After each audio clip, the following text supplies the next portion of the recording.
zaho tsy sarotiny na de fanolokafazy anao fa ny fonao manatokony mame anao zay sazanao fa zaho sakaiza mitampify miandry ny anjara tandrify miandry ny toli anao ijery anao fa sainginisy tsy tazanao akory angamba masoko mijery mampitrapitra miantso anao mangata maso anao azafa mba mitony kely efa tsy nielanony aniry anao vetifety any na defa potipoty ny azany avy any de tsy ho sarotoroto am'zany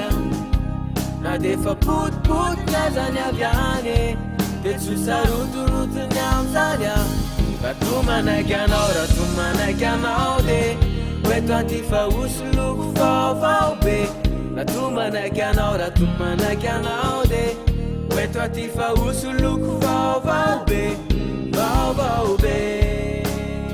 fitiavana vaovao be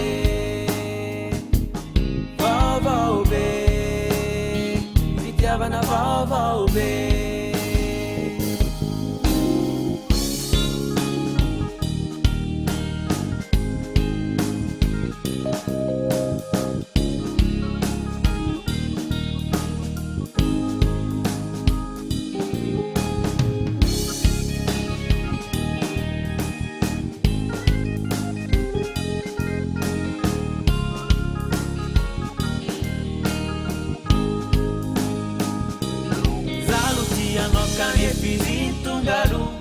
Zangambano adala sintady aretiko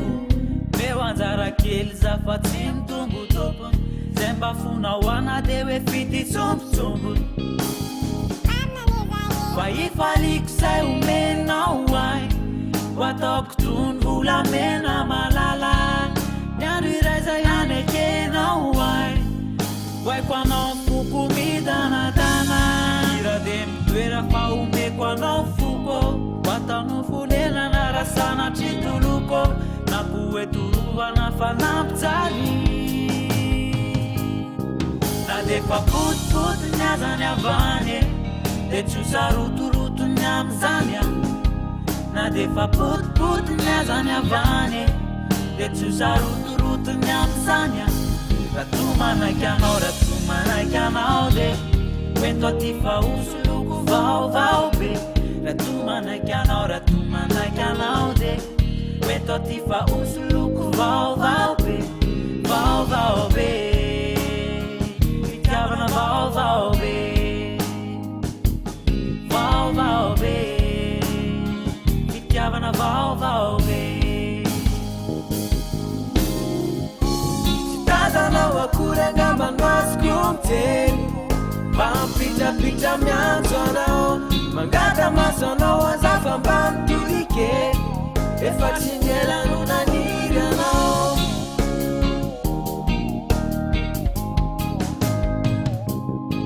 na defa potipoty ny azany avy any de tsy ho sarotorotony am'zany na defa potipoty ny azany avy any de tsy ho sarotorotony am'zany rato manaiky anao de oeto aty fa osoloko vaovao be rato manaiky anao de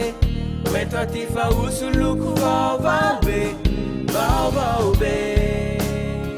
fitiavana vaovao be